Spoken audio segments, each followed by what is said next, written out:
This time on episode 222 of Legends of S.H.I.E.L.D., we discuss Agents of S.H.I.E.L.D, A Life Spent, Marvel News Roundup, and your feedback. Hi, I'm Stargate Pioneer. And I'm Steven Jondrew, and we're from Better Podcasting, a proud member of the Gonna Geek Network. Just like the show you're listening to now. The opinions expressed are those of the individual host. Check out all the other podcasts at GonnaGeekNetwork.com. And get ready, because geekiness begins in 3, 2, 1. You have been granted clearance by Director Phil Coulson. Stand by for S.H.I.E.L.D. debriefing.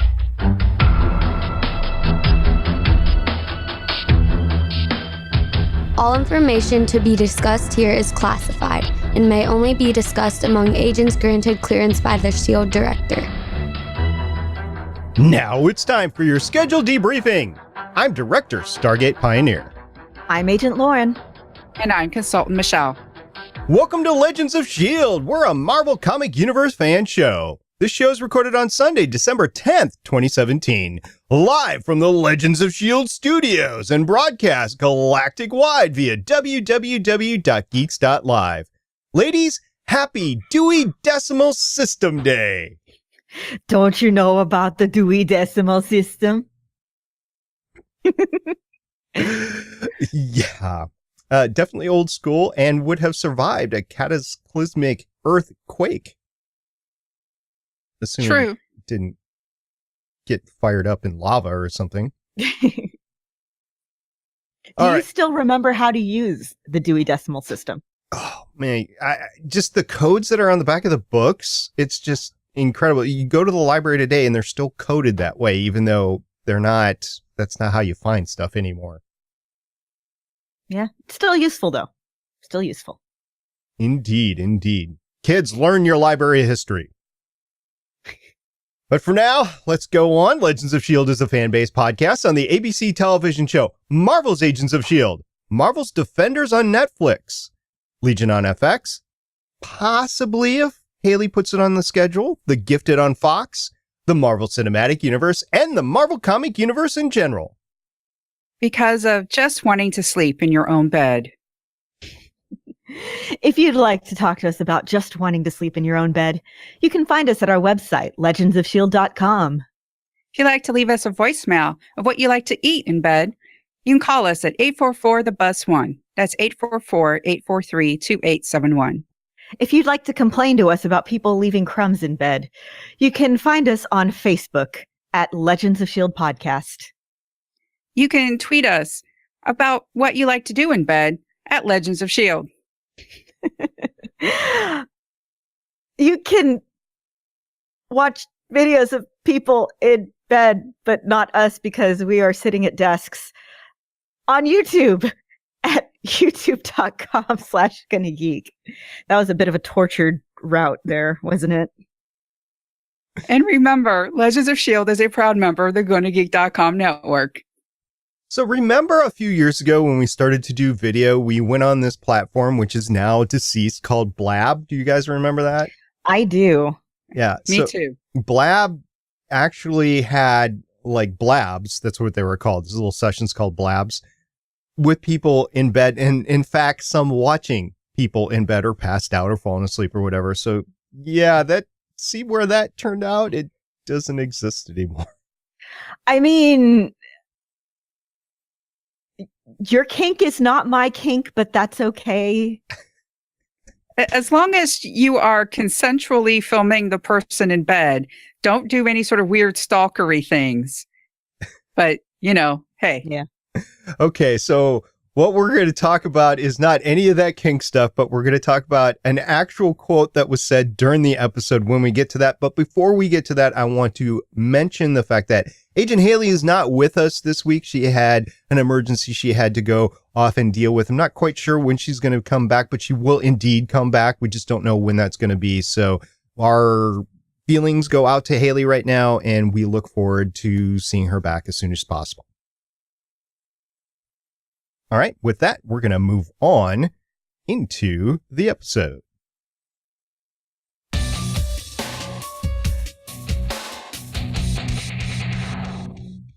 The episode we're talking about is the third episode of the 5th season of Agents of S.H.I.E.L.D. titled A Life Spent. Lauren, what's the title about this time? Well, it's a thing that keeps getting said over and over and over on this show. A life spent, a life earned. We obviously see a couple of lives spent on this episode. We do indeed. Yeah, in particular, with regards to a Spartacus throwback moment, I feel like it's very, important. This production team definitely has a Spartacus background, so I'm not surprised that it looked like a modern Spartacus. Yeah, so of course we know the showrunners, Jed Whedon and Marissa Tankaron, who worked on Spartacus, and then we also have Jeffrey Bell, who worked on Angel and Alias.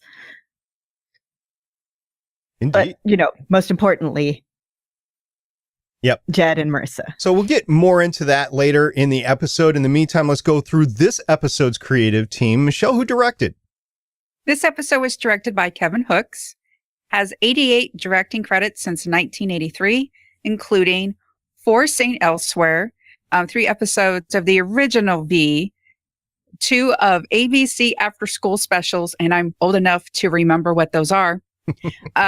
1 of 21 Jump Street, 1 Alien Nation, 1 Doogie Howser, an X-Files, 1 ER, 2 Lost, 2 episodes of Alias, 4 of 24, Prison Break, The Final Break, 2 Human Targets, 1 Alphas, which was canceled too soon, 1 Supernatural, which is still on the air, 1 Person of Interest, an episode of Scorpion, 1 of The Punisher, and 3 Agents of S.H.I.E.L.D., including this one, The Magical Place, and Afterlife.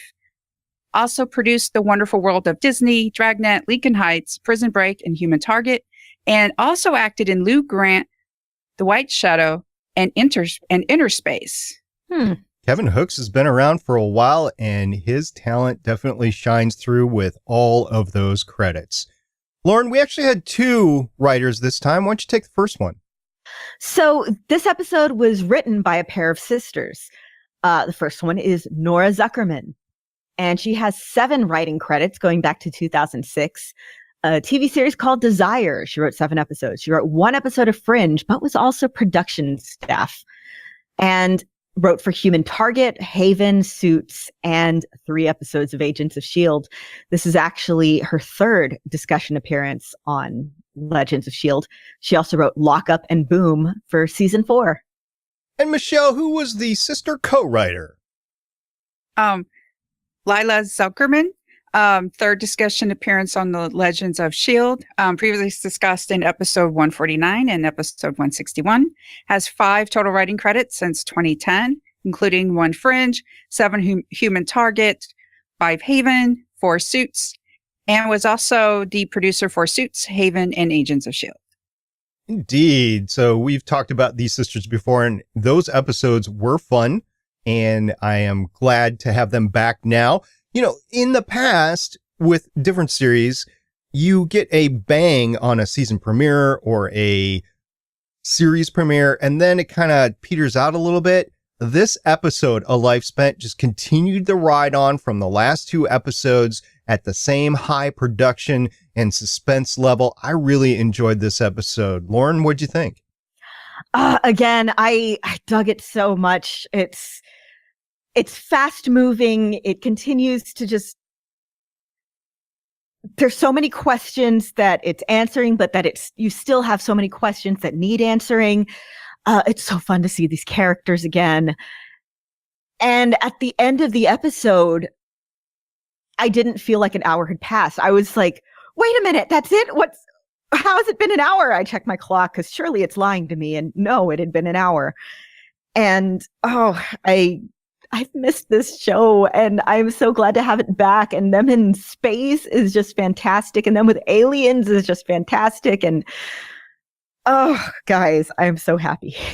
Yeah, I'm definitely happy the show got to this point. Eventually, I realized that they had to go through what they had to go through to get here. But I wonder if they could have done this a little bit earlier. I don't know. They had to bring Quake up to a certain point. They had to get the Inhumans to a certain point. So who knows? Maybe it just had to take this long. Michelle, what did you think about this specific episode? It had a lot of action, Daisy being Daisy. And again, it's answering a question, but then it raises 3 more questions. And I really like how they are just on the gas pedal and they are still going like 100 miles an hour. And now the real question. What was your mom's take on the episode? Mom is loving it. She is like, this is fascinating. It's much better than last season. She's very engaged. A lot of people are saying that people should come back to Agents of S.H.I.E.L.D. And this is why. It's high production values, a lot of action, a lot of interesting character interactions. It's just amazing. And mostly it's set inside the lighthouse, except for when they go outside with the great CGI out there. So they can get away with practical effects for the most part inside the lighthouse with those great CGI effects on the outside. So that's awesome. Now, she has watched all 3 episodes of this season, right? Because last week she hadn't gotten to orientation yet. No, she has watched all 3. Okay. Well, we will look forward to your mom's take in future episodes. I really love your mom's takes on the episode. It's just, I love it when people's parents are into this stuff, it's refreshing. It's fun. It's like a wonderful bonding experience. You do realize I am people's parents, right? Yeah, but you're also like in our age group. So it's nice that you think I'm younger than I am. But in any case, let's go on with the rest of the episode. You have the wonderful performance by Quake, again, being the awesome special agent that she really is, and Inhuman all in one. Little baby's all grown up and killing people. That's one way to look at it. So she had an out-and-out fight with the Kree, and in some, I didn't know, is that actually their food production, or is that a grow operation?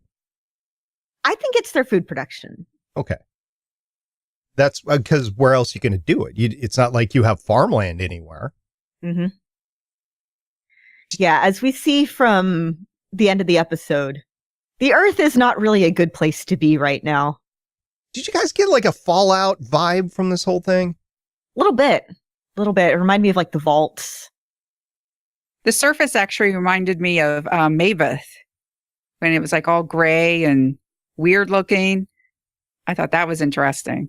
Indeed, because you would still have the sun that would peer down on it. So it's not like the sun is gone.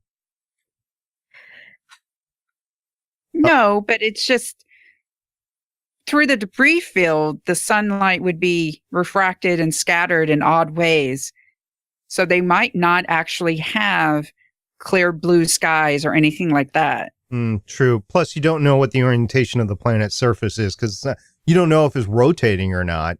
I don't know what kind of gravity would be there. Is it just there because of the mass, or I don't know. That's all questions that are befuddling to me. And we'll get to the planet's surface in a little bit. But in any case, Daisy is just going to town, and she is being very proactive, very frontal assault. Meanwhile, Deke is saying, now, wait a minute, girl. We need to play the long game here. And I have to tend to side with Deke a little bit, but I don't think Deke understands the magnitude of the talent that is surrounding him as well. So there's definitely 2 sides to this, and I don't think either of them is right on how to deal with the situation right now. Yeah, the thing with Deke is, okay, you're right that they both have good points. They both don't understand where the other is coming from. Daisy thinks that these people have been cowed for too long and they need to use, their numbers, their strength, and just push. This is, okay, when I play strategy games, I am Daisy, and this is why I always lose. Because I'm always like, throw everything out at once, and then I am immediately crushed and die. But then at the same time, if you play the long game and you get too wrapped up in playing the long game and playing everything too safe, then you also tend to, I feel like, lose track of people as people, because so many people are being lost in these space purges, and there's a certain amount of hardness that you have to be able to have, where you think of, these people as acceptable losses and things like that. And that's not something that Daisy can do. She's very, in the now, save everybody. Right. She does have, it seems like she has a plan, but it's very short-sighted. And Deke does have a point with that. But see, I actually have to trying to figure out what her plan is. Be a bull in the china shop, get Simmons, get her out of danger. But then what? Right. So what I was getting at is Deke at the end brings in Cassius, and basically they trap Quake, the destroyer of worlds, and use sleeping gas on her or whatever. And Deke says, I'm just playing the long game. See, in my opinion, Deke thinks, and probably did, actually save Quake, because she has killed, or at least severely wounded, 2 Kree. She has done a lot of damage around the place, and this damage probably isn't easily fixed because they're a limited society, so actually the damage does matter over time. And I think Deke thinks that he has saved her from certain death, and he might be right. Yeah, I was wondering, do you think that they're working together, or do you think that he actually did betray her? Did he really betray her, though? Yeah, I think he did betray her by going and getting Cassius, but in his mind, he was actually saving her, because Deke actually now has a plan of what to do next. Whereas Michelle, you were saying, what's next, Daisy? What are you going to do? And she didn't know. So yeah, I think her entire plan was basically just kill all Kree. I think that was her entire plan. And that's not really a good plan, because as we have seen throughout the show, the problem isn't just with the Kree. The problem is with the system. People like, what's his name? Griff?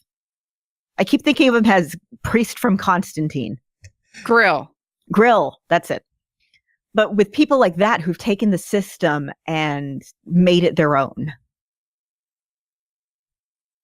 Yeah, Grill has used the technology at his hand and the debt that people owe him and the muscle that's around him in order to get where he is at. And we talked about it last week, where when your earning potential gets low, then you get renewed. And Grill is at the higher end, the superior, as it was called by Tess. And he's achieved a higher level, but him as an individual, like if he was working in the salvage yard, he would be toast by now, because there's no way that he could move fast enough to do anything. Mm-hmm. It's really interesting to watch, because like on the surface, it's very much like, okay, good guys, bad guys, whatever. But then you see all these shades of gray. You want to save all the people, but some of these people are terrible people. And you think all these aliens are bad, but for all we know, we're going to meet some aliens a bit down the line who are good. So I'm really interested in seeing where they go with that, because as we've seen from this show, they're pretty good about presenting a lot of the nuance of the situation that they get dropped in. Like the stuff with the framework. It could have just been, must escape from this computer simulation. But no, we get stuff like, there's people here that we miss. So once this gets shut down, they're going to be gone forever. Or, Mac with his daughter. And once this gets shut down, she's gone forever. So I didn't have a chance to watch the season 4 finale before I watched Orientation, but in the last week I went back and I did watch it at World's End, I believe it was called. And there was a few things in there that I needed to remember. For instance, Coulson's deal with Ghost Rider. Coulson made some sort of a deal. It's still out there. I can't believe that they would just forget about it during the series. I think they brought it up in orientation too. They did. Yeah, well, they brought up Ghost Rider, but they didn't bring up Coulson's deal because nobody knows about it but Coulson. And just keep that in mind as we go forward, that will be something that needs to be taken care of. And I don't even know if it's going to be in the show. It could be in the MCU or something like that. So you're absolutely right. I just thought Ghost Rider is this weird other dimensional hell entity. What does time and space mean to that?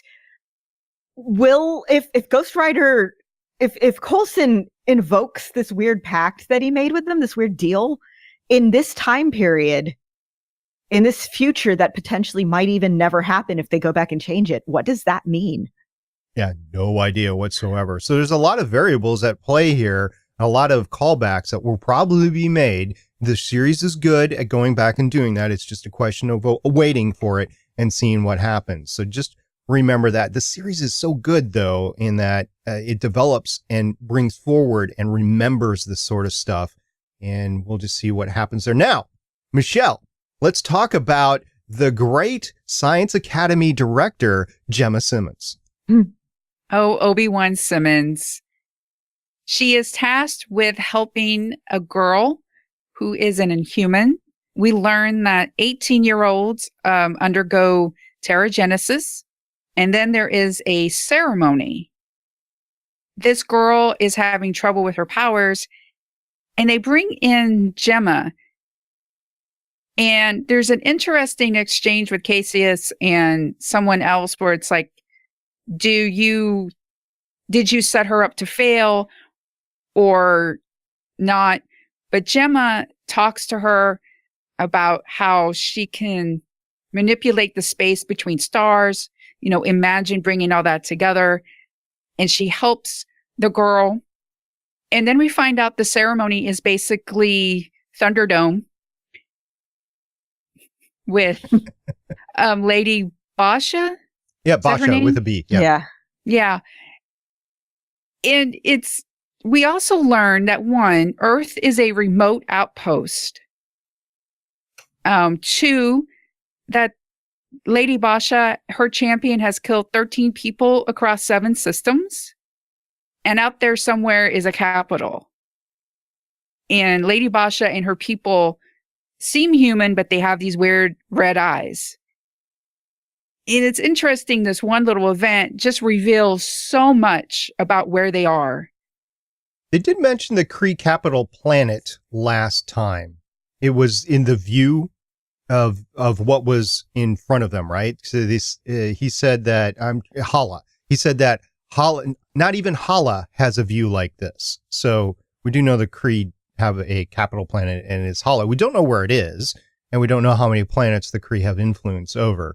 But I would expect that we have seen through the MCU that you have the Guardians of the Galaxy universe, and I would imagine something similar to be around here, assuming that we're in the same universe, which I don't think we are. I think, as a matter of fact, Deke was talking about multi-universe, which was very interesting that somebody would know about multi-universe and being secluded within the Lighthouse. But we have an idea of what universe we're actually in, right, Lauren? Yes, we do. So, okay. There is a reference here to the number 616. They're looking at quadrants and stuff, or they're looking at locations. And the number 616 gets brought up. And I squealed because 616 is the kind of the prime Marvel Comics universe number. There was a comic in, I believe it was the mid-90s, where there's some traveler, and I'll have to go find out which one it is. But they tell him, oh, there's a number of multiverses, and yours is number 616. So there's all these numbers that have been assigned to different Marvel verses. And the MCU, if you are curious, is Earth 1999-99. Ooh. This does include Agents of S.H.I.E.L.D., by the way. Wow, I thought we were in Earth 616 all along, but we're not. Nope, We're in nope. 1999. 616 is the currently running comics universe. Oh, comics and the MCU are separate. I see. Yes.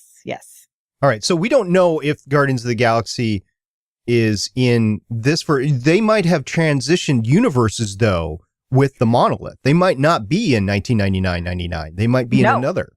they might not be. Okay, so what I'm thinking is right now at this moment, because this is the way that the timeline has gone here, this is still 1999. But if they manage to fix it, this then becomes a split off universe, because multiverse theory is really weird and kind of makes your head hurt if you think about it for too long. It's one of those, okay, every decision that you make splits off a universe thing. And so there's infinite universes out there split off of these decisions. Which, if so this would is then become a split off universe. okay, so which, if this is true, Quake, the destroyer of worlds, might have indeed in this universe broken apart Earth. It is a possibility. Okay. So the original Quake in this universe might have done that and possibly died in the after effect and stuff like that. But this is just, wow, we just need more information about what's going on, because this is just going to drive us nuts. This is the most mystery that we have gotten from this show since 084. Yeah, it's a bit of a tangle. And I'm thinking if this season follows previous seasons, then we're probably going to get a half season of this and a half season of something else. So we should have answers sooner rather than later, but I want to know now. We'll know eventually. And we'll make it to the end of the season. We'll know the answer to all that. Right, Michelle? We'll know the answer to everything, right? Yeah. Everything, of course. Of course. Like where that radio signal is actually coming from and who is sending it. I have my theories. Ladies, what are yours? I've honestly got to agree with your... Well, no, I can't. Okay, so... Okay, let's say your theory first, and then I'll say why I do and don't agree with it. Okay, for the listener, my theory is that it's actually Fitz who is transmitting. Now, I don't know if this is like a recording of Fitz from originally, which I don't think it is because there was some interaction back and forth, or if Fitz has found his way to the Earth's planet surface at some point or not. But that is my theory, that the transmission is coming from Fitz. I want this to be true, but since we know it's been at least 90 years since that, he would have to be just like old as balls. Or it could be a descendant of Fitz, or it could be a student of Fitz's. Or he But I think Fitz could be involved in some way. He could have transferred outside of the monolith. He didn't have to come via the monolith. So he could be there in a different place from a different travel means. Yeah. Just like... I want it to be something to do with Fitz. I want it to be something to do with Fitz very badly. But the part of my mind that's like, well, that's not logically possible, just keeps poking up. Well, as Haley would say, come on, you have magic. You're just going to have to come up with the realization that there is magic in this Marvel universe. Right, Michelle? Sure. Well, we learned that the lighthouse is actually built into the crust of the Earth.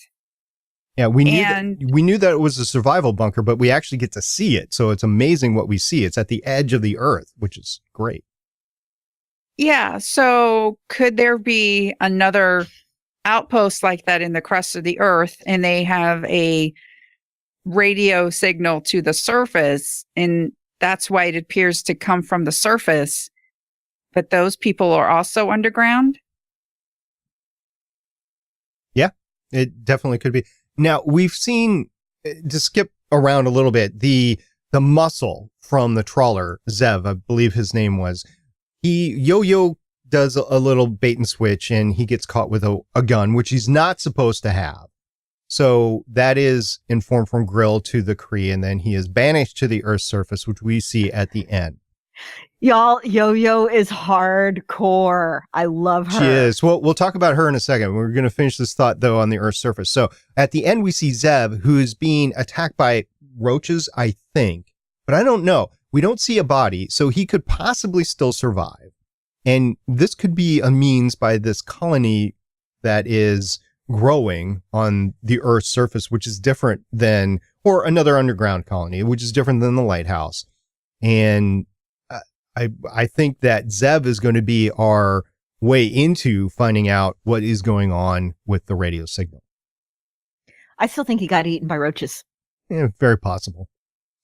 We could see the bones later. I don't know. Look at the bones, man. Yeah. All right. So let's talk about Yo-Yo, who is great, awesome, hardcore, and talking about as a life spent, as a life earned. She basically dooms this guy, but she does so to save like 6 other people. Mm-hmm. So the whole episode, everyone's like, oh, you're so slow. You're so slow. And we're just there giggling because we know she's not. But then there's a part towards the end. Yeah, this big conversation happens, big confrontation. And I saw her flicker for a second. I was like, I wonder what's going on. She goes back and she has planted a gun on this dude. And it's just like, wow, okay, that is hardcore.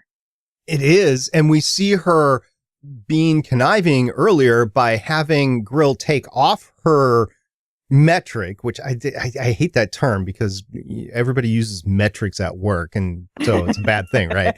So she's got this metric that's being taken off and then runs in, gets the scroll, runs back out, gives it to Daisy, which enables her to go do what she did, and then comes back all before Grill knows what's going on because, well, it's Yo-Yo. But that was just bad. How awesome was that scene, though?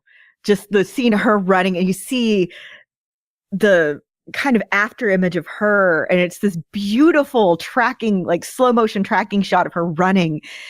And it's just amazing. And I loved it. I loved it so much. And I love her. And I'm just so happy that she's on the team. And I'm so happy that she's here in space. And I'm just happy. Yeah, because I love when she gets to shine. Well, yeah, because that guy ends up on the side mission, which Coulson says is the mission.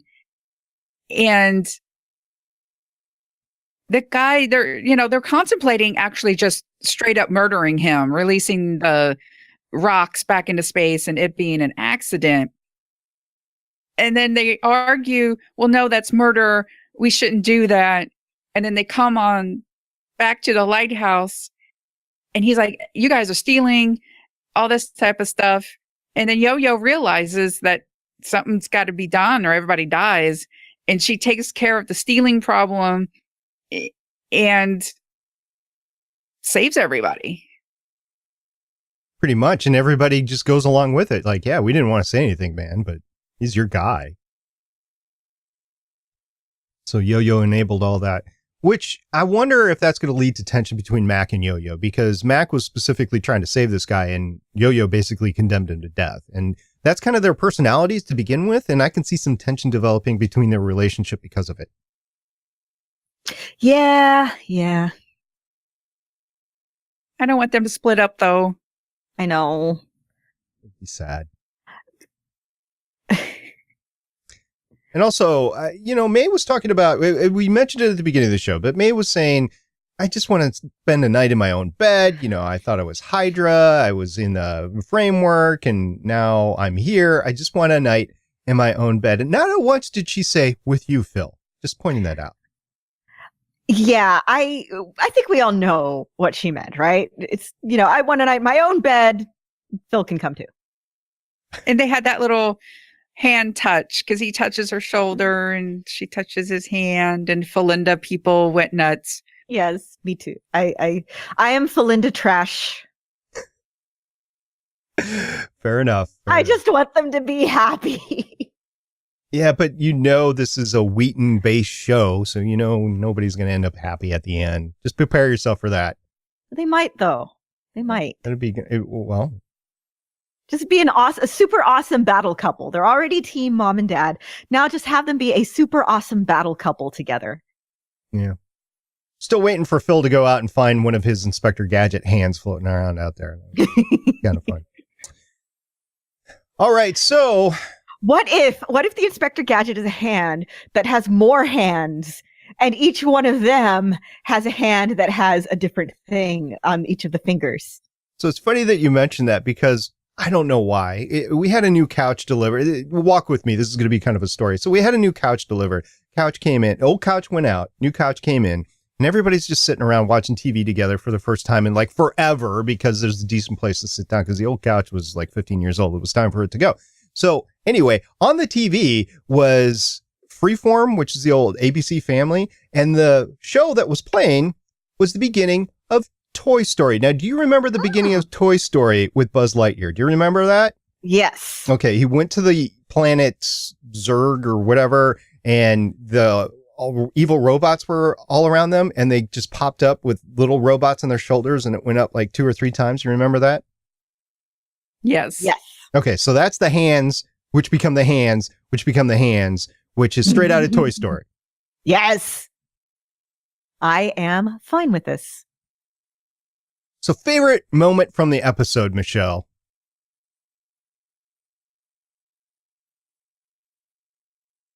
It's not really a moment. It's learning that Cassius is putting on makeup, trying to look like somebody else. Like, I can't look really Kree. I need to be as unlooking a Kree as possible. And then his sidekick, I can't remember her name, Ball Lady. Yeah, her name is Sinara, I believe. Yeah. Or is And how Sinara, one of the two. How she can stop Simmons by just playing with her balls. Are you not doing phrasing anymore? This is going to be total, as long as she's in there, it's going to be a thing. So she's playing with her balls. Yeah. Julie Miles playing with her balls. Yeah, and it stops Simmons, who's trying to read everybody's lips, by the way. I did notice that. She was looking back and forth, specifically trying to do that because she can't hear anything, but also her vision's slightly impaired, so it's interesting to see what's actually going on. Now, you bring up the fact that she is being controlled by Cassius and the communication and stuff like that. I didn't realize that, but I caught it in the previously on section. The old slave that she tried to save had the thing in his ear. So Cassius had taken that out and then put that in to Simmons' ear. That's where that came from. I didn't realize that. It was from the other guy, the other slave. Limited resources, I guess. Yeah. Anyway, so that was your the opposite of a babblefish. Yeah, kind of. So that was your favorite moment. And yes. Lauren, which was your favorite moment from the episode? I really loved Simmons kind of coaching that Inhuman girl and just she's so sweet and she's so like, no, look, here, what you can do, it's amazing. You control like the space between atoms and think of the stars and it's beautiful stuff. And then the horror when Simmons realizes, oh, it's because they make Inhumans fight to the death. And then she's so happy again. She realizes, oh, she survived. Oh, and she's being sold into slavery. And just this continuous like happiness and then crushing. Abby doesn't realize what's happening, by the way. She thinks she's going to go out to be an ambassador, whereas she's basically a slave fighter now, and she doesn't really understand that. Yeah, it's crushing. And Simmons, I just love Simmons so much. Just my heart. So my favorite moment from the episode is Daisy's, I thought this would work moment, where she's like on the top of the elevator doing that, spy thing on top. I always think of Oliver Queen when I see that. It's not just limited to Green Arrow, but I always think of Oliver Queen with Arrow up on the ceiling because that's what he did in the first season several times.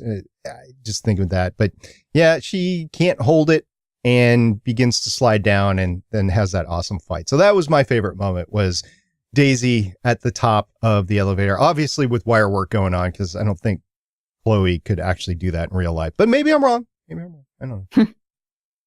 All right. So we're going to do something new. We're going to rate this episode in terms of the season, in terms of how many lives is the episode worth. So Lauren, why don't you start us off? Easily 8 lives, possibly 9, definitely 8. Wow, big spender of lives in the Lighthouse. Big spender of lives. Michelle? I would have to agree with 8. That elevator fight, the Spartacus callback, learning so much about the world as we did, and still having more questions, going full throttle. Yeah, I'll go 8 just because I like the external CGI. It was great seeing the trawler out there and the bus being flown and everything. I just like it. So I'll go with an 8 there, and then everything else that y'all said. So yeah, we're collectively in the 8 bandwagon for this episode. We'll have to see next time Haley is back with us what she thought as well. No quotes. Haley's not here with us unless, Michelle, do you happen to have any quotes, Lauren? I do not. Yep. Okay, so no quotes for the episode. Next time, we will be discussing the Agents of S.H.I.E.L.D. 4th episode, A Life Earned, and that will be next Sunday, the 17th of December at 1 p.m. Eastern Time. Now, if you have listened to us, if you have watched us, and you're just clamoring for more geeky content, well, good for you. We have a bunch of other stuff on the GonnaGeek.com network, including an exciting note, right, Lauren? Yeah. So, okay, on the Pop Culture Cosmos, we have the 2017 Discover Pods Awards. We have some very exciting news from the Gonna Geek Network. The Pop Culture Cosmos podcast is a show on the network, and it's a finalist in the 2017 Discover Pods Awards. Please cast your vote for Pop Culture Cosmos in the Best Society and Culture Podcast category at discoverpods.com. Your vote will really help us and everyone else at the Gonna Geek Network bring you great shows in the future. Again, that's Pop Culture Cosmos, and you can cast your vote at discoverpods.com.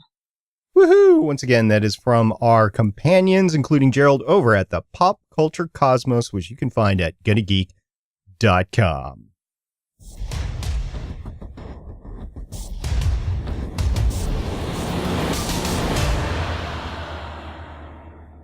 And we have some news, starting with some information about Jessica Jones Season 2. Yes. So the trailer came out, I guess it would be yesterday, which is December 9th, as of we are recording. December 9th, the Jessica Jones Season 2 trailer dropped, and it was great and has me so excited. Have y'all seen it yet? Yes. Yes. Yes, I have. Oh my God. So we get Jessica, we get her being snarky, we get her getting possibly arrested.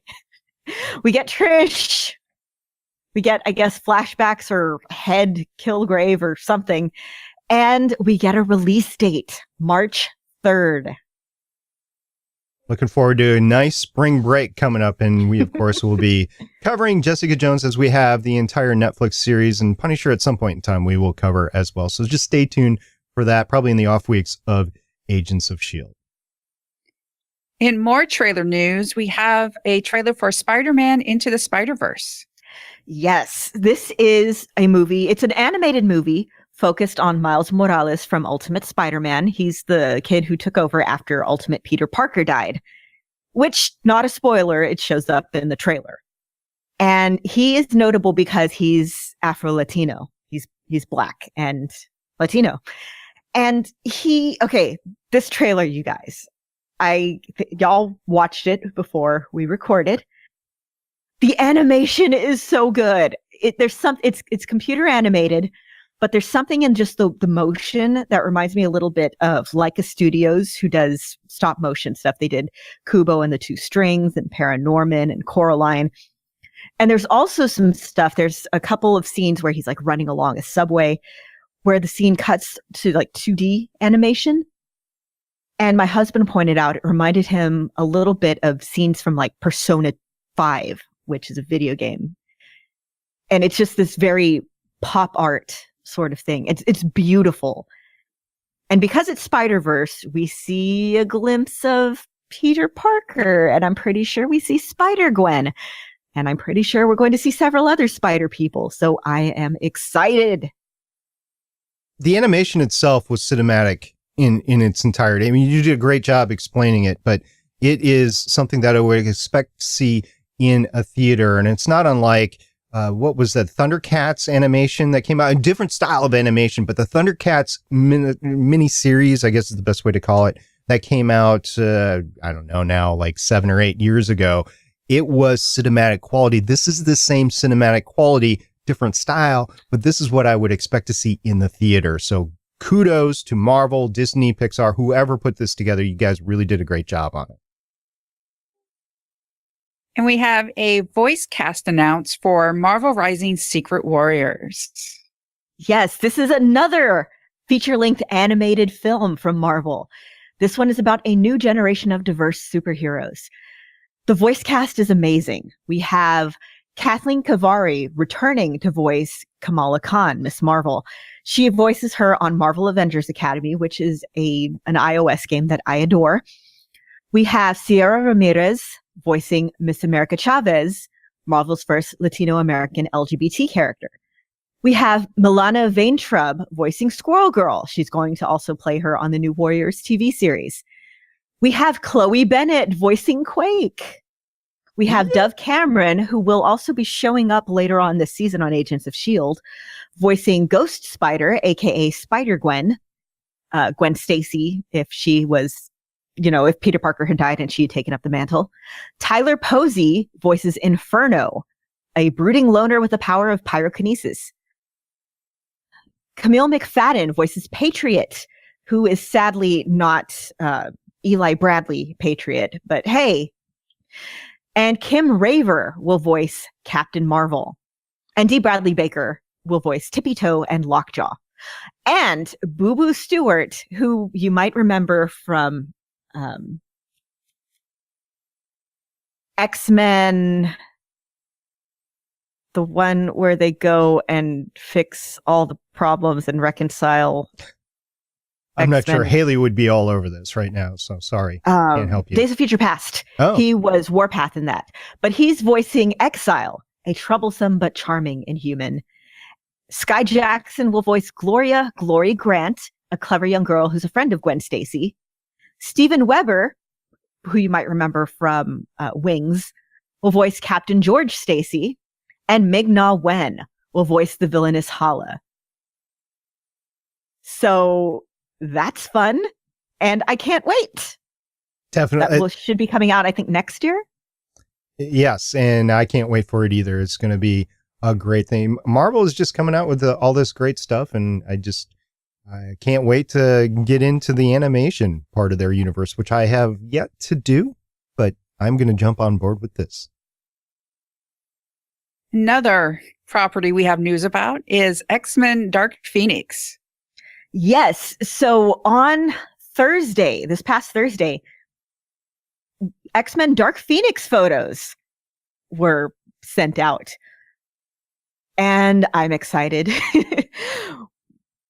We've got pictures of, so it kind of looks like a fan art Photoshop of Sophie Turner as Dark Phoenix. She plays young Jean Grey. We have Jessica Chastain as a currently unnamed character, an otherworldly shapeshifter. I'm pretty sure we all know who she's playing, Lilandra from the Shi'ar Empire. Which I'm kind of sad. Come on, you've got to show her as a weird bird person at some point. But we've got some more pictures. We've got Mystique. We've got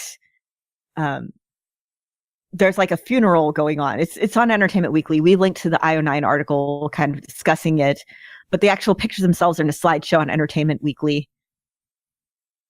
And yeah, there's Mystique in a uniform. There's Jean Grey crying in the rain. There's a funeral in the rain with Storm. I'm pretty sure Cyclops and Beast, or maybe Nightcrawler. Somebody blue. There's Michael Fassbender in a t-shirt. And yeah, I am looking forward to this movie. I actually read an interview with Sophie Turner, or I don't know, maybe it was a report of an interview. I can't remember. She's actually stopped partying during production because she's taking this very seriously. She understands how important this storyline is to X-Men fans. Yeah, I see the story right now on the AV Club. Sophie Turner had to give up partying for X-Men Dark Phoenix. Kind of reminiscent of Robert Downey Jr., although he didn't give up what he was doing for his Iron Man role, he definitely encouraged his continued sobriety. In our cool stuff news, we have news about the Witcher series for Netflix. Okay, so this isn't Marvel, but when I saw this yesterday, the first thing I thought of was, I know who this is. Yeah. So the headline is Lauren Schmidt-Hissrich to adapt The Witcher for Netflix. You might know the name Lauren Schmidt-Hissrich because we have talked about her several times on the show. She was a writer and producer for Defenders and Daredevil Season 2 on Netflix. And now she will be the showrunner for The Witcher on Netflix. The Witcher, by the way, it started off as a Polish fantasy series. It's become a video game series, which I need to get back into playing. My save files were on my drive, which blew up. So I'll just start again, you know, as you do. And it's a really fun dark fantasy series. If you aren't familiar with it, go to a convention, look for the guy in the medieval armor with the white hair and the sword. That's The Witcher. And I'm really looking forward to this. She's proven herself as a really good writer, producer, and I'm looking forward to seeing what she brings to this property. So, yay! Moving forward to more stuff.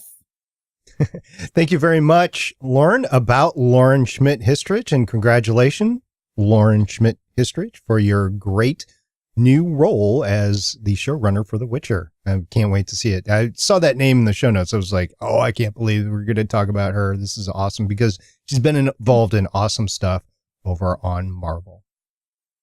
That's it for the news. We're going to move on to some feedback.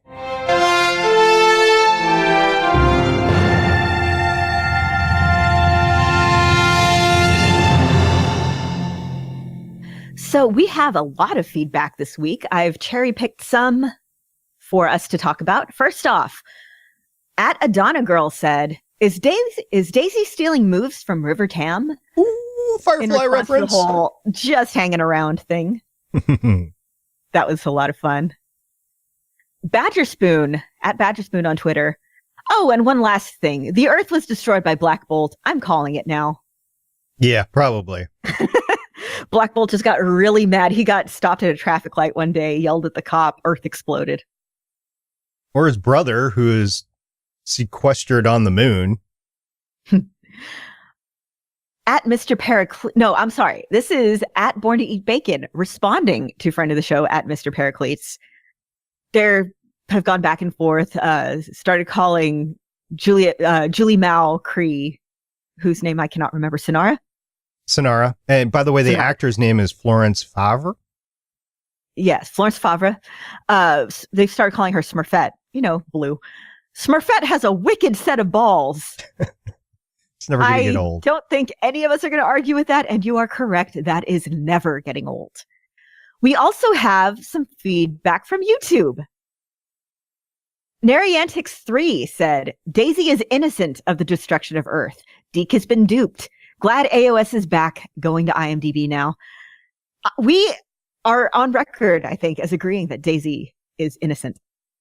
That's right. And the going to IMDb comment was at the end of the last show. There was a spoiler of casting and who's going to show up in episode 5. And we're not going to say that spoiler, but if you want to be spoiled, go into IMDb and see who is in the cast of episode 5. You will see a familiar face there. Kyle William Livingston said, Fitzsimmons was split apart this season because Ian DeKesticker was too busy filming a movie during the first couple of episodes, which I didn't actually know. So thank you for bringing that to our attention. Yeah, I didn't know that either. He is in the cast list officially next episode. He was in credit only for the first 3 episodes, so he should be back next episode unless IMDb has not been properly updated.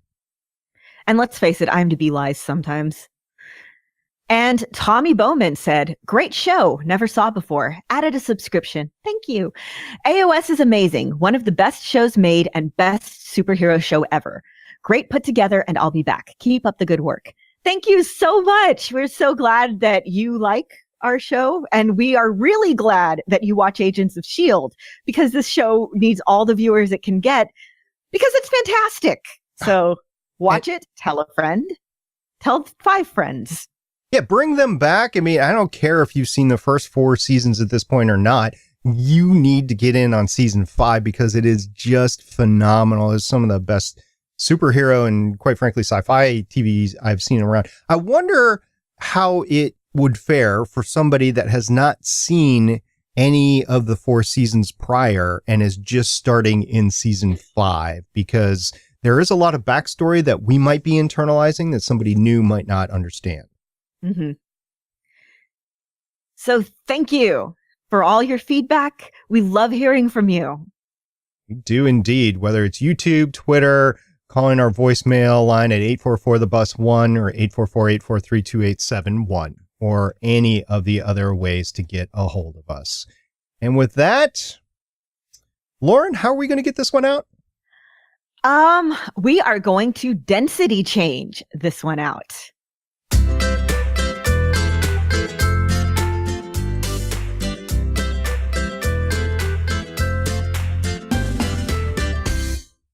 I want to first and foremost thank Michelle for coming on board as a continuing perpetual guest to Agents of S.H.I.E.L.D. And I think that your takes and your mom's perception of what's going on with the episode are inseparable with Legends of S.H.I.E.L.D. right now. So thank you very much for taking your time to come and be on our show.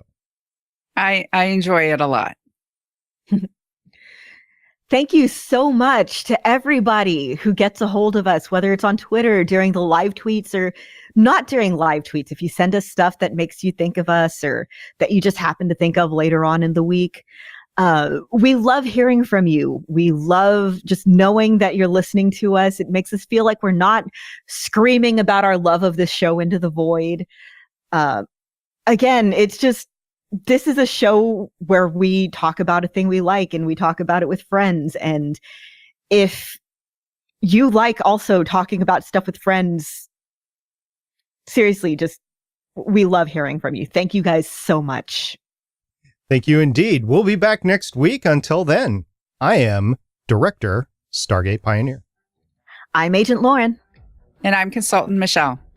See you guys next week and have a great week. Bye. Bye. Bye.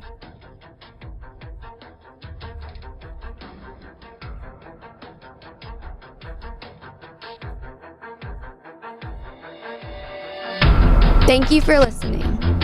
If you want to leave us feedback, go to gonnageek.com and you will find all our contact information and other shows.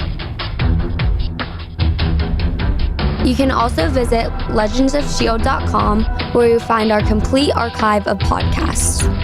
The music heard on this podcast is by Kevin MacLeod, found at incompetech.com, and also artists on pond5.com and audiojungle.net. The opinions heard on this podcast are those of the individual hosts and do not represent Stargate Pioneer Productions, Legends of S.H.I.E.L.D., or Gonna Geek. Agents of S.H.I.E.L.D. is the property of the Disney Corporation, Marvel Studios, and ABC. No infringement is intended.